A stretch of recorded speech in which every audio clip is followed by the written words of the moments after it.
Excellent! What's up guys, welcome back to Paul's Hardware. Today's video is going to be about 3 often overlooked computer accessories that I find to be vital. I use every single one of these components, or at least some variant of them, just about every single day. And although I talk often about the exciting parts that go inside a computer, such as the processor and the graphics card, motherboard, memory, storage, I don't often talk about the stuff that goes outside a computer, at least beyond the essentials like a monitor, a keyboard, and a mouse. So my 3 categories for today are going to be an external drive connecting device, which I have a few variants of right here, a card reader, which you might think is kind of a given, but there are some things to consider when you're purchasing a card reader, and lastly the vitally important, but again often overlooked UPS, or uninterruptible power supply. So let's start with the simplest one, which I think would be the card reader. Now, if you don't use an SD card for anything, I guess you must never take pictures. I take pictures, well, often video, very, very frequently. So recently, I have upgraded from my 64 gig cards, which were doing just fine for me when I was recording 1080, to some 256 gig SD cards, which are very fast for the read and write speeds, specifically for 4K, because 4K uses up tons and tons of space.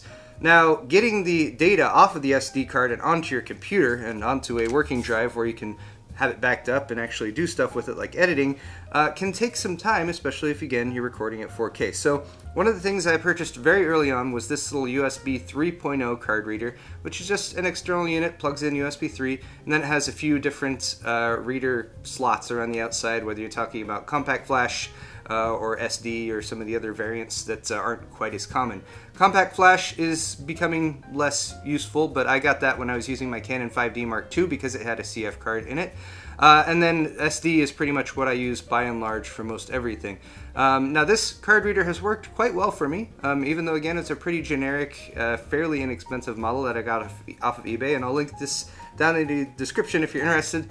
And the one thing I actually do like about this card reader is that it has a little USB like just plug on it with a lead, so I can plug it into a narrow like USB slots, especially if it's on the side of a laptop, for example, and it won't block the other slots. So I thought that was kind of useful. Another one that I have right here is actually made by Kingston, and this is the Mobile Light G4. And I like this one because it has just the essentials. It's only an SD card reader, but it has both the full-size SD card reader as well as the micro SD card reader on the other side. Again, USB 3, so it's nice and fast, a little bit sturdier as far as the design, so I will often chuck this into my backpack without really considering protection for it, which it's held up pretty well so far.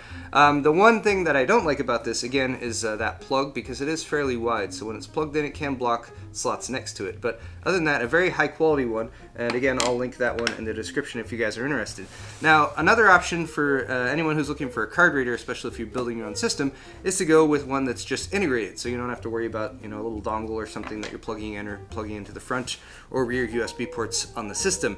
For that, I would recommend something like this. This is made by Enermax. It is the Mighty Charger ECR501, and it's a 5 1/4 inch bay adapter, so you do need a 5 1/4 inch bay in there, but it gives you a bunch of USB ports, which is kind of nice, including USB 2 as well as USB 3.0 as well as a high amperage USB 3.0 for fast charging, but then it's also got that card reader built into it. Pay very close attention if you're buying something like this that the card reader itself connects via USB 3.0, or even more ideally if you're looking towards the future, USB 3.1. Those are just starting to come out onto the market as well. You'll find a lot of card readers will have USB 3.0 ports right next to them, but the card reader itself will have a USB 2.0 connection, and that can more than cut in half your transfer times, especially if you're dealing with large files like 4K footage being transferred off of an SD card. So there are some card reader options for you guys, and I would especially recommend this if you're still relying on the old USB 2.0 card reader that came integrated into your laptop or as part of your case, because upgrading to something like this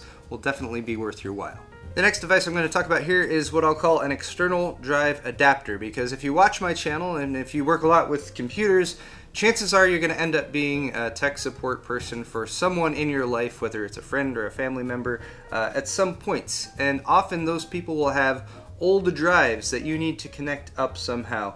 And this is in particular going to help out with older 3.5 inch drives, especially ones that have an IDE connector. Does anyone even still use those? Yes. You'll have someone who comes along with like a 8 or 10-year-old computer and they want you to pull data off of it or something like that, and it can be a real pain in the ass unless you have something like this. So I'm going to go from my older and less elegant solution over here up to something that I think is a little bit more svelte, shall we say.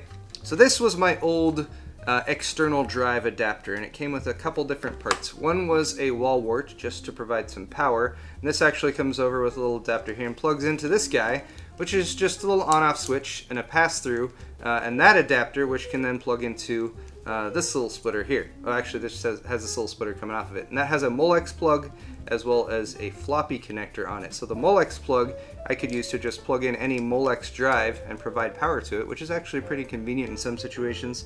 I've used this to plug in like an optical drive just to eject it and get the disk out or something like that. But once that's connected for power, then I can take the power plug from the Molex and either plug it directly into the drive or that floppy connector and plug it into this, and then that will pass power through this device. And this is actually what connects up the data for the drive. So it has IDE in a couple different flavors on two sides here, whether you're looking at the notebook form factor size or the full-size 3.5-inch one. And then of course a standard SATA adapter with full-size SATA power and data plug on that. So I can use that to plug in newer drives that have the SATA connection standard. And then of course just a USB 2.0 plug that goes over there. So this, again, inelegant, but it will allow me to take something that's quite outdated, such as an IDE drive, and still plug it in via USB 2.0 to a computer so I can access it and pull data off of it. And if you're dealing with a really old system and it's, you know, got problems and it doesn't boot up right or something, but you still need to pull data off of it, connecting just the drive up to something like this is a great option. But again, inelegance. So let's move on to something that's a little bit more practical and a little bit more, well, user-friendly, which is what we like to call toasters, something like this. Again, USB 3 instead of USB 2 on this one, and then it's got a little slot that the drive drops into, and this one won't work for IDE, it's SATA only, but if you deal with a lot of SATA drives, basically you just drop the drive in like that, engages the SATA power and data connectors, and then on the back you have a USB 3 Type B cable that plugs in over to the computer, and then of course a separate power adapter to provide power. And I like this one because it's worked really well for me so far. It's an off-brand, but also has a power on-off button, and I like that just to be able to, I can turn it off while still leaving the drive in, and the drive won't be spinning and making noise and being hot while I'm not using it. So there is option number 2. Option number 3, which is my favorite because, again, just simplicity, is just a little USB 3 adapter like this. Again, SATA on one side, a USB 3 on the other, and it's actually got a little double plug on this side, so that theoretically if you plug it into a USB port that doesn't have enough power available, you can plug that into another USB port, get more power, and power up the drive. Now this will probably only work for smaller drives, 2.5-inch drives that are made for laptop and notebook use, or SSDs because they use a lot less power, but plug it in like that, plug the other end into your computer, and then you're good to go. I use this as an external drive much as I would use a thumb drive, except it's connected to a 1 terabyte SSD, and it's like the best, fastest external thumb drive that you could possibly ever get, except maybe some of the Thunderbolt options that are out there, of course.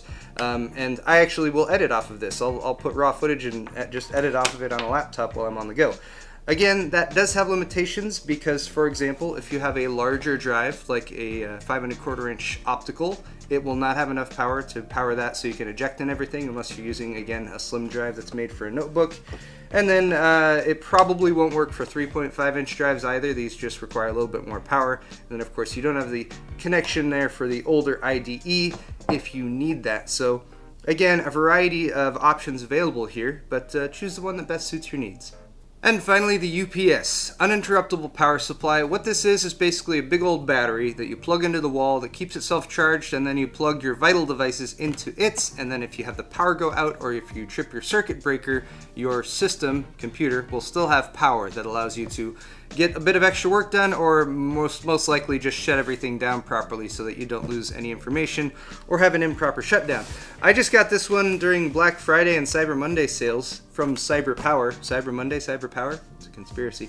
This is a gaming system battery backup, which means nothing. Gaming is just purely a marketing ploy for this, although I guess they're listing how long you can run an Xbox or a PlayStation 4 in a big screen TV. Like, you know, if your power goes out and you're like, no, I must continue playing video games. That's my only option.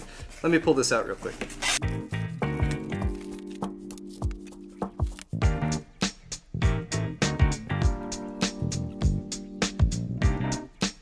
Okay, so this is a pretty typical UPS, at least for home use, and you can usually get a UPS that would be good for home for around 80 to 120, maybe upwards of 150 to 100 or to $200, depending on how much power it's able to supply and how big the battery is. So if the power does go out and it's drawing from the battery, how long that will typically last. So usually you plug them in, hit the power button and turn them on, which will theoretically turn it on if the power is on. Which isn't happening here, maybe. Oh, there we go. Gotta hold it in for a second. And then up on the front, it's got a couple USB ports, so you can charge stuff off of that if you need to. That's a more modern addition to UPSs. Not much to see other than that. Again, it's just a big old battery in there. And then most of the action is over here on the back, where you have, for example, a USB connection, so you can connect this straight up to your computer. This is more for a situation where you'd have it connected to like a server or something like that, where the server could communicate with the UPS, detect if there was a power outage, and then the server would shut itself down automatically in the event of a power outage.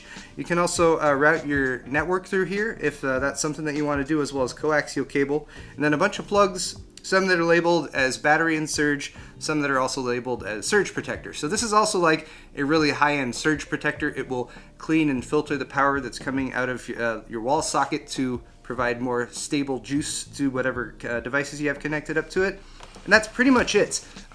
If your power doesn't go out often, it's still very possible to trip a circuit breaker by overloading it with too much stuff on there. These are the accessories that it came along with.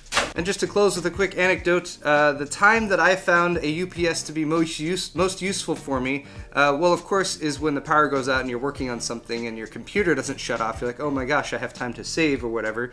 But I actually, back when I lived in an apartment, we had power outages fairly regularly, and the power would go off to the entire section of the apartment. But what I found was I could connect my modem and my computer, like, you know, just the computer and the screen up.